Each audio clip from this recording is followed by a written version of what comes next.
Okay, episode, we'll call it 29 and a half. So we are get MoistyVoice this? We're going to MoistyVoice this. All right. Welcome to Sorta MoistyVoice, episode 29 and a half. Why 29 and a half and sort of? Well, Make it less than a half, because they'll just round up and it's episode 30. 29.49. There you go. I'm Nick. Well, unless you double round. I'm Connor. And Michael will not be joining us this evening.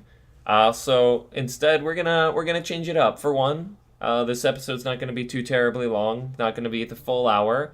But we're just gonna call this off topic. This is us. That's taken. Just chit chatting. You know, off topic. We've taken the taken. You're done, achievement hunter. Liam Neeson could actually have finished the movie like instantly if he had just re-kidnapped his daughter. If he became like his own type of terrorist. Oh, if he had just gone into that trade to buy the women? Yeah. If he just rebought his daughter? Yeah, exactly. He wasted a lot of time rescuing her. If you're gonna steal from a criminal, and he didn't really stop anything. No, he saved one girl, and they're still doing this. Yeah, nothing changed. But all I did was torture a guy with like a car battery, and then I guess save a girl. And it's not even the best girl to save because she just got kidnapped again. Yeah. Bone bones. Double bones. Bone. Oh my god. Bones. Caps. Nice. I love it. We're playing Sid Meier's Pirates, and if you haven't played it, fucking play it. It's the best pirate game that was ever made. Assassin's Creed 4 can eat a cock.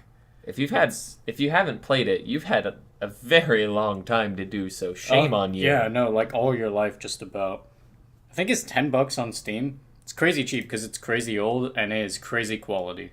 It is the highest of quality. Even today. But, so we don't really have much of a docket to go off of. There's some stuff that happened this week. I'm going to open us up with Rest in Peace, Visceral Games. Yeah, they got shut down. EA, God, EA. EA decided, let's be EA. Hey, their decision every time of let's continue to be EA is always the wrong decision. Every once in a while, I feel like they should have a board meeting and they should be like, hey, let's not be us for a day. And I think they will. I'm thinking of that comic where there's the guy at the front table and then the three people, and one guy gives the controversial opinion and he throws him out the window. Yeah. I think that happens every one of those meetings. Because one guy's like, hey, maybe we don't kill the studio and change this amazing single-player Star Wars game into a pay service, and we make our people happy and don't, kill a studio. And then they, murder him. Was EA the one who had the pending patent for paying for better server space or something like that? Probably. I wouldn't be surprised. I personally wouldn't know. Oh, man, I wish I had read it a little further. There's some company, and they defended it. That could even be Ubisoft. They defended it because they were saying, it was just a patent that we did just to have it. It was something we were thinking about trying. We never did it because it just wasn't good. But it was something about, in-game microtransactions where effectively you could bypass queue times or get put into different queues. Oh, that sounds real familiar. Yeah, I cannot for the life of me. There was a huge backlash about when it was announced. Shoot, yeah, I'm not gonna remember who it was, unfortunately. You just assaulted a Dutch sloop right in front of a Dutch port. It's gonna end well. You should have worn the Dutch flag. But yeah, rest in peace, Visceral Games, and good luck to everybody in the studio and getting a new occupation. Yeah, apparently they're not really doing much for, firing. I guess they're just, repurposing the devs that were being used. Dead Space as a series was amazing for me. The first game, I remember playing through it, I think the 360. Yeah. And I fucking adored it. It was probably one of my first, hard single-player campaign-type games. Mm-hmm. and it was a hell of a lot of fun to play through. Not to mention, like, the story itself was really good. If someone is going to stab you with the sword, the right thing to do is try to jump 3 feet in the air and hope that they're below you. I've done enough sword fighting to know that is precisely the answer. You know what else is a good answer? Gun. Watch Neo Yokio. Neo Yokio, alright, so the Netflix original anime by Jaden Smith and Ezra Koenig. Yes. Koenig? I think it's Koenig. I'd buy it. Anybody who recognizes that name knows who he is. He's a lead singer and guitarist for Vampire Weekend. Evidently. I did not know. Oh, I'm like, no, he's not purported to be this. He is. He was one of the like main Twitter comedians before Twitter got real big. Mm-hmm. Like he was one of the people to follow. He's a really cool guy, and they did Neo Yokio, which has 6 episodes. It's on Netflix, featuring Jaden Smith, Jude Law, Susan Sarandon, Steve Buscemi. God, there's what's his name? Played the headmaster, Stephen Fry. Yeah, I think Richard Ayoade. Richard Ayoade or Ayoade. Ayoade, I think it is. Yeah. A lot of like actually sizable names in it. And it's a really enjoyable show. If nothing else, episode one floored me. Episode 1 was fantastic. I will rewatch that one episode way too many times because that was glorious. It was so good. All of the crap. I don't even know. I've been trying to describe it to people, and I was like, I really, unfortunately, just have no freaking clue. There isn't a whole lot else that you can bounce it off of to be like, it's like this. The opening is like, a sort of fruits basket. The opening is only a 13-minute episode, whereas all the others are like 20-some. And it's really compressed. It doesn't really slow down at all. At some points you might be like, all right, well, they're trying a little bit too hard. But it's never bad hard. Like, it's still enjoyable. Though it's transparent, it's still good. Mm-hmm. I loved it. It was just so good. We're saving the last episode for just probably later tonight. We've watched Maybe 1 through 5, but God, what a so freaking good. trip it has been. I cannot wait for more of it. Yeah, I don't know how the public what's the term? Reaction to it was. Yeah. I don't know how well it was received at all. Yeah. But I can't imagine it was received any worse than we received it, because it's pretty fucking amazing. And I can definitely see it getting another, at least 2 seasons. Do you think they actually did? I haven't seen. Have they said that they have any intention of, continuing it? I haven't looked into it, but I can't imagine that this would be a one-off with how much they put into it. I feel like they could go quite a ways with it. I would hope so. I think it does. Yeah, it does have the potential to go kind of deep. It could easily be a one-off, and it's a great one-off. Mm-hmm. But I'm really hoping it isn't. They did a lot of different anime references in those 6 episodes. There was, Ranma Run 1/2 is the first one that comes to mind for me.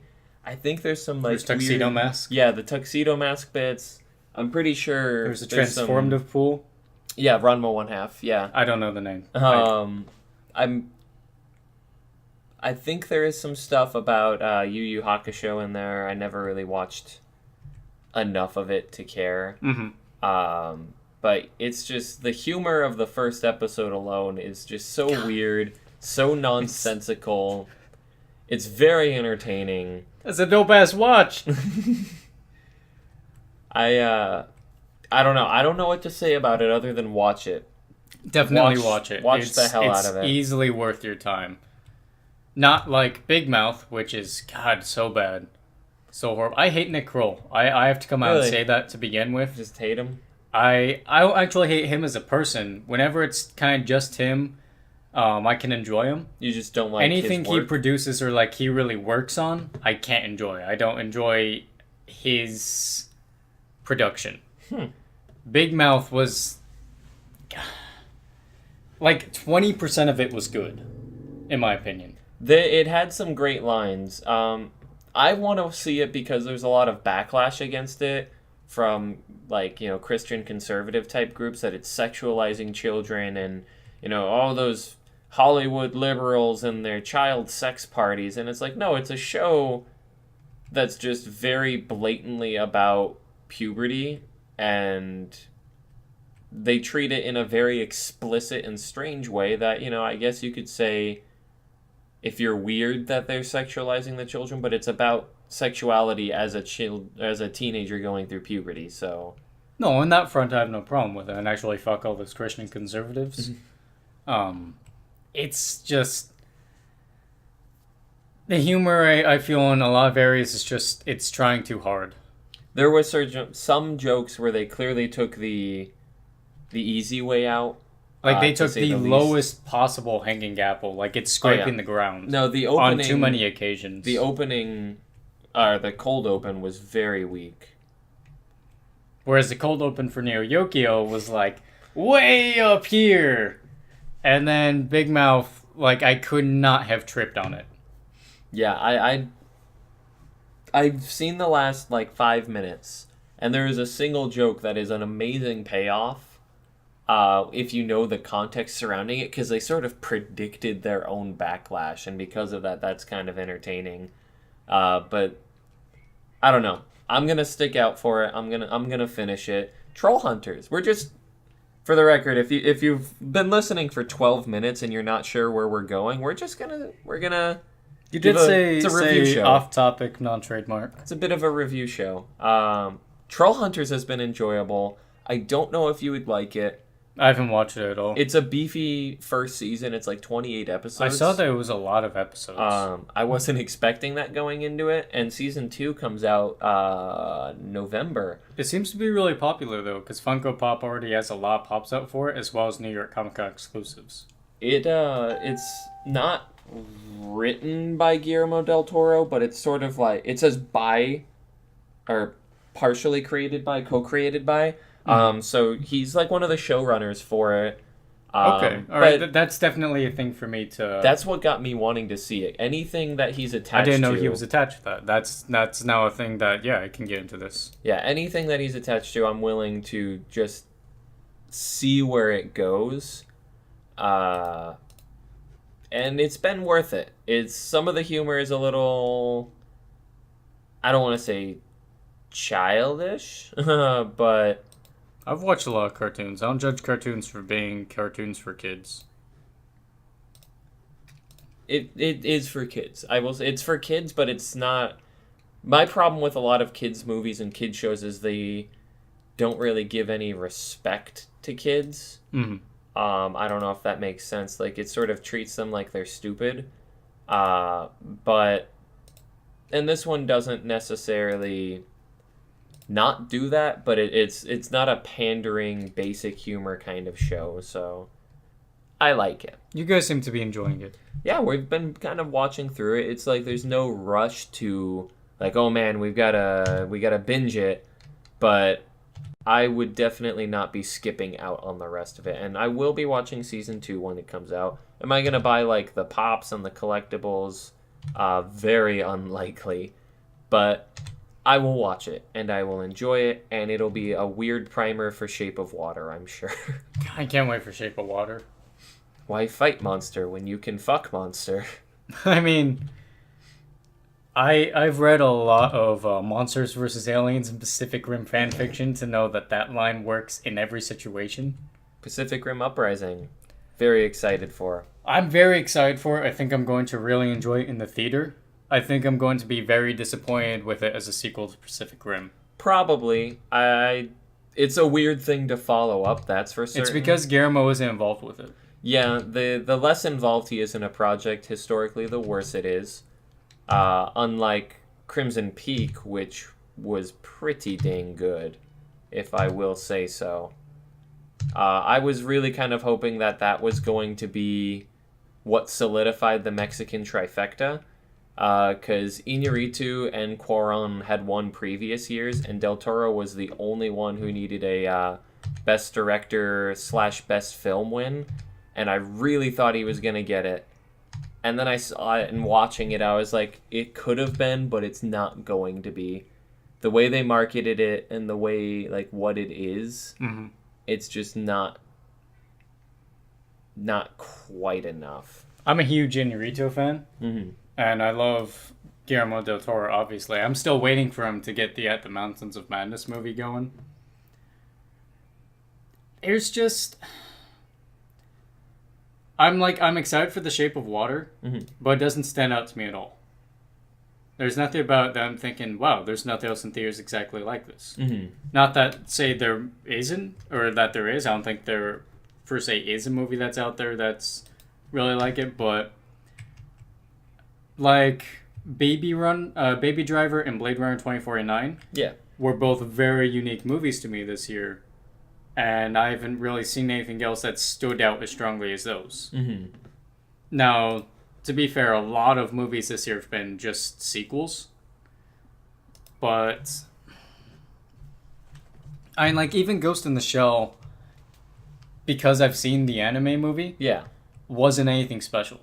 Yeah, I mean, Ghost in the Shell really wasn't anything special. I mean, like, not in terms of quality or anything, but in terms of how different it is from other stuff. Yeah. The Shape of Water just is another Ghost in the Shell for me this year, is the way I'm putting it. And I'm just... I don't know. I'm hoping Pacific Rim Uprising stands out for the quarter that's in. Because if it doesn't, that's heavily going to influence whether or not I enjoy it. That I can understand that. Because you mentioned it, Blade Runner, though. Blade Runner 2049. Holy shit, was that amazing. It was the best sequel that never needed to be. And really wasn't a sequel. Yeah, it definitely kind of, I don't want to say had no reason for existing. I will say it did. I will say it had no reason to exist. Really? Huh. We just full spoilers here. I don't think anybody who's listening to this has not seen Blade Runner. And if you haven't, just pause this, go watch the 3-hour movie in IMAX, and then come back and finish this. I loved Blade Runner 2049. I loved there was a sequel to Blade Runner. Background, I've always been a huge cyberpunk fan. That was just like always my favorite aesthetic, my favorite world. And that was before I knew anything of Blade Runner. Yeah. That was just like, oh man, this is amazing. There were some slight subtleties in like Knights of the Old Republic games that kind of tended to that a bit. Yeah. And then I think it was one of my friend's dads. I was over at his house for like a sleepover or something, and we watched AI. Yeah. Also at Jude Law. I like Jude Law. Yeah, I'm noticing. He's good. He's gone. I feel he's done worse projects in recent years, but I still enjoy him as an actor. But we watched AI, and I was like, overall that kind of sucked, but it was pretty cool. And his father and I were talking, and he's like, you would love Blade Runner. And I went home, and I bothered my dad about it. And my dad like, I never showed you Blade Runner, because he's a movie guy. Very selective though. Like he's very judgmental on him. Not the good kind. Yeah. Like he doesn't have the best taste, but he went and showed me Blade Runner. I was like, wow, that was amazing. And it was. Blade Runner 2049, all it does is it takes some characters and a little bit of context from the first movie. Mostly it's just the setting. It's because it has this pre-built world from Blade Runner that I wanted to go with, in my opinion. Yeah. You could run the exact same story in the exact same way, tone, characters, everything that Blade Runner 2049 did, and you could just call a different name, change the characters' names, and not have Blade Runner. If you just alluded to, hey, these are replicants. There were older replicants made by this other guy, and this guy had sex with one, and they had a kid. That's supposed to be impossible. Since the replicants killed the older guy who made them, This new guy bought them, and he can't quite replicate the replicant formula. Yeah. No more kids. No more that. That's enough. That's really all Blade Runner 2049 stood on. And you could explain that in any other sci-fi movie, and people would just be like, okay, yeah, I'm with it. Mm-hmm. Which kind of bums me out. I was hoping 2049 would be a much harder successor to Blade Runner, but it didn't need the first movie in any way whatsoever to exist, and I don't feel it was an actual honest sequel to it. It's kind of like, what's it? Shoot. It was a movie that was set in the same universe as the first one, but didn't tie into it at all. Oh, golly. It was pretty big. I know we enjoyed it. I can't think of the name, though. When did we see it? A year or two ago. Oh, fuck. Alright, so in any case, that'll take too long to try to remember. Blade Runner 2049 is a standalone movie, in my opinion. Yeah. Yeah, I can definitely get behind that statement. All that said, criticizing, its plot or how different it was or whatever, man, was it fucking good. No, it was very enjoyable, like, visually. God, visually, it was spectacular. Though I will still argue the second half much more visually interesting than the first half. Once we get into Vegas is when things start getting real cool. I still understand why you're saying that and respect why you're saying that. There's a definitive shot that if we do watch it again, I will point out, and that is what I would consider the turning point of the film, because I swear I think it's a one-for-one recreation of like one of the opening establishing shots of the original Blade Runner. Yeah, no, there's a definite shift when it does it's a one-for-one homage to it. Mm-hmm. But the first half of the movie is still, at least because I'm such a huge cyberpunk fan, just as visual and enticing.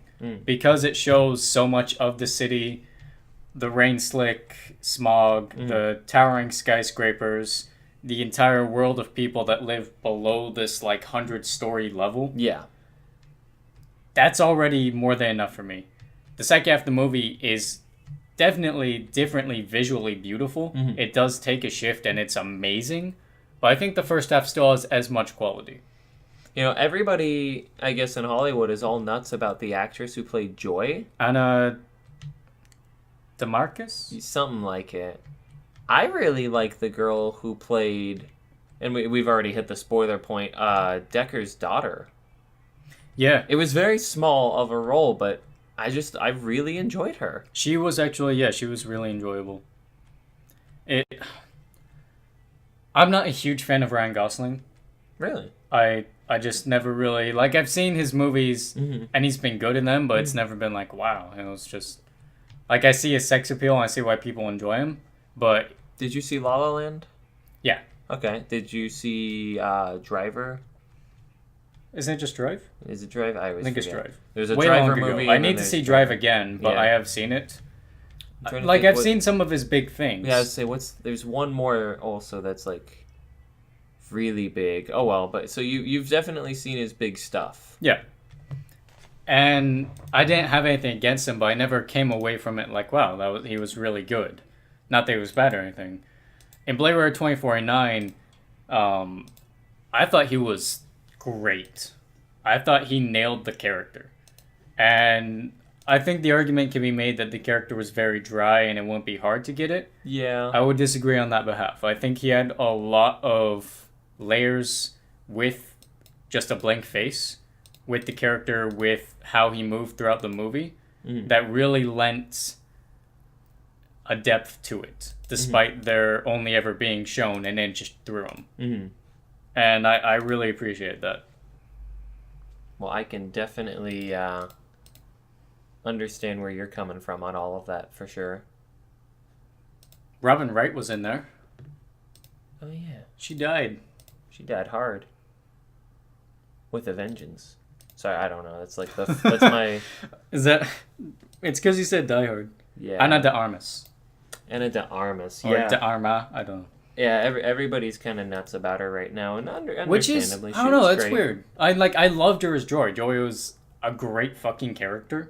She was amazing as Joy, But I didn't step away from the movie going, wow, that actress on Joy was great. Joy was never actually a focus point for me. I don't know. I guess Hollywood is going crazy for her, and I could get behind that. I could definitely see more of her, but I didn't think she was as good as she was made out to be, I guess. Who I hated was, what's her name that played Angel or whatever? Oh, Love. Yeah. Who played Love? Jared Leto's personal replicant. Personal replicant assistant. Yeah. Her. She started fine. She started. I actually really enjoyed how she started. When he went to visit her to get the samples or whatever, she actually had emotions and, range. Yeah.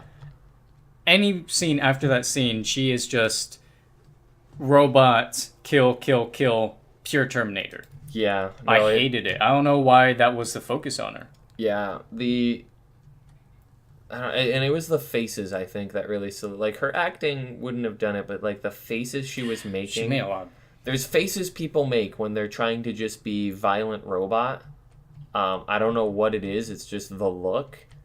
No, it's a lot of, like, snarling. The look. It's like, It's almost snarling. It's right on the brink of it. And it just... definitely kind of killed her character. I couldn't imagine how they went through every other aspect of that movie and then decided we just want a Terminator. Mm-hmm. I couldn't... And not really a good one either. And not even a good one. I couldn't fathom why her character and the way it was portrayed made it through the movie in a production sense. I couldn't get how Villanueva wanted that. That sex scene. Holy shit. Okay, so Cyberpunk 2049, that's what I'm calling it now. Yeah. Has the best sex scene I've seen in a movie. I'll call it that. The weirdest and most uncomfortable. It made me... And also the best. The most uncomfortable I've ever been watching a sex scene. Which, before it was only like when I was 12 with my parents and my dad would put on something and my mom would be like, no, let's not do that because sex. And he's like, fuck it. And then I'd see the sex scene and be like, oh no, that's a bad. I'm not enjoying this, parents. Mm-hmm. And I see this, and I'm like, holy shit. Is this, on one hand, like overlaying the way they did it, the actress onto the actress, all the motions. I'm sure Ryan Gosling had a lot of fun shooting that. I don't ever want that to happen to anybody on any level. I don't want that to ever be an option where you can... have a live woman or a replicant. Yeah. For intents and purposes, you're going to bed a live woman, but instead you're going to overlay your cyber waifu over her, like, digitally, so that you can imagine you're having sex with your waifu rather than the real woman that you have paid to do so. I feel like at that point you should just get a replicant as a mannequin, not someone who has a personality and is a person.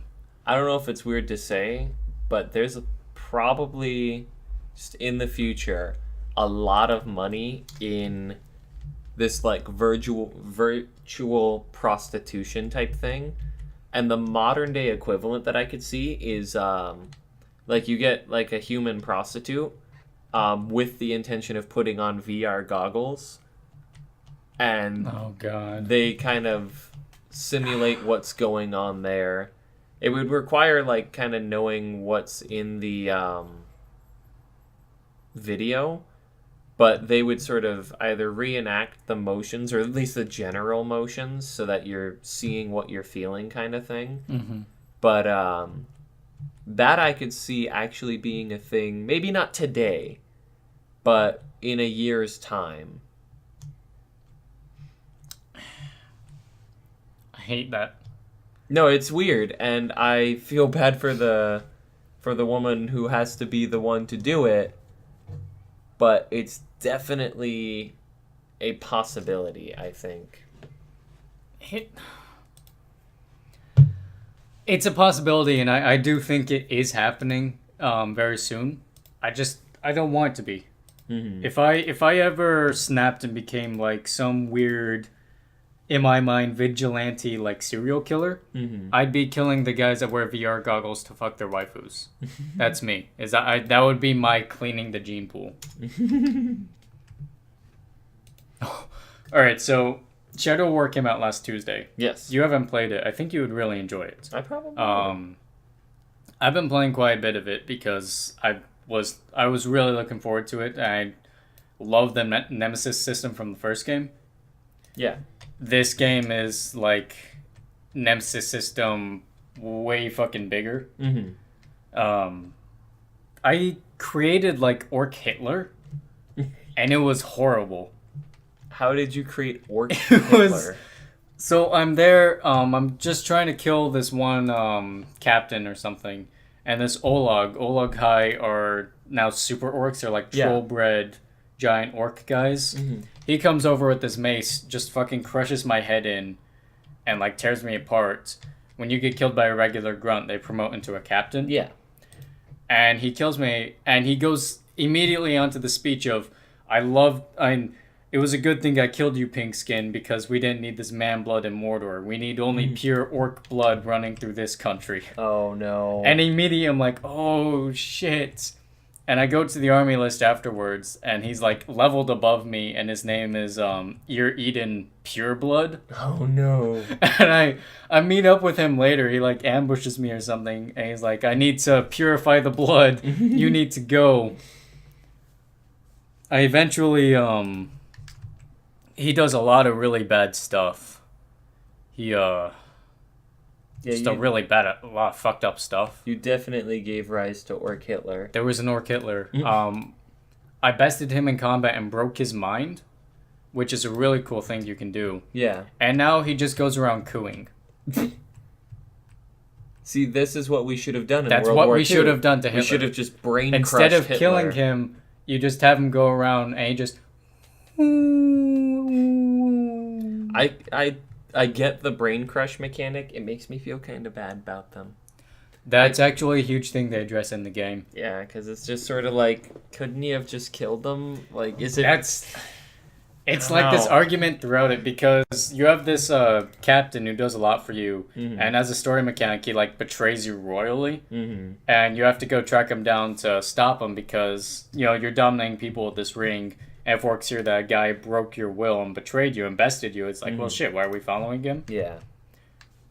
So Talion is going down trying to like, hey, we should just kill him, show that anybody who betrays us dies, and kill a Brimbor is like, no, that's not enough, man. We gotta fucking destroy this guy. And the entire time, Talion's like, that's a bit much. Maybe we should just kill him. And it comes down to it, and, you know, you best him or whatever. And Talion's like, alright, well, he was kind of a dick. So you mind break him, and the guy just starts sobbing. Oh, no. He just mentally, like, breaks down and is sobbing and just keeps going on about how he betrayed you by taking your fort and, like, killing you. So, like, the one sentence he'll say the entire time now, like the only sentence he knows is, I didn't want your fort, keep the fort, I never wanted the fort, while he's just sobbing, crying the entire time. Anytime you meet him in the future, it's just him mind broken, going around drooling. And it was pretty fucking terrible. Well, I don't know if I want to play this. But, you know, it's a really good game. You'll enjoy it. It's, you know, past that. Because we can do that to people through torture and shit. Yeah, no, it's a little real. I don't think I would, like, as if I was ever an evil dictator and I had to, you know, make an image of one of my underlings who, like, tried to stab me or something. I don't think I would just destroy him as a personality. I think that's too much. I would agree, yeah. I think that's actually online with overlaying joy onto that prostitute, in my opinion. I gotta draw the line with just borderline lobotomy or worse. Yeah, I think it's worse than lobotomy, so I've gotta draw the line. Lobotomy sounds okay. As a word. I hear lobotomy and I'm like, oh, that can't be too bad. And then you see lobotomy and you're like, ooh, could you have just killed them? I don't know. I don't like... empty things. Mm-hmm. I don't like replicants. I definitely don't like replicants that are people and then are treated as replicants. Mm-hmm. I don't like people that are reduced to not people. All of these things are things that are not good things. If I can say the word things enough times. Oh no, it's why I'm so against cyber waifus. Because of the whole... They're just hollow. It's a person putting a hell of a lot of emotion, effort, and like sense of self into something that's never actually going to give a return because it's non-existent. Harsh. All right, I'm not making a neckbeard or stupid idiot thing. They are, but it's I don't know. It's like worshiping an idol, like an actual like a physical idol, physical thing, rather than some tangible, corporeal god or whatever. Mm-hmm. It doesn't make sense because it doesn't do anything for you, and it only takes from you. Mm-hmm. I never got that. That's my rant. What do you got? I got a not quite that I agree, but that I can buy it. And so on that note, I think we will wrap up. We don't want to wrap on a rant. Say something nice. If you're a prostitute and you want to get into the VR business, now's the time. Now is the time. The market is wide open. You got a lot of money to not be a person right now, so more power to you taking power from yourself. I think you re-ranted.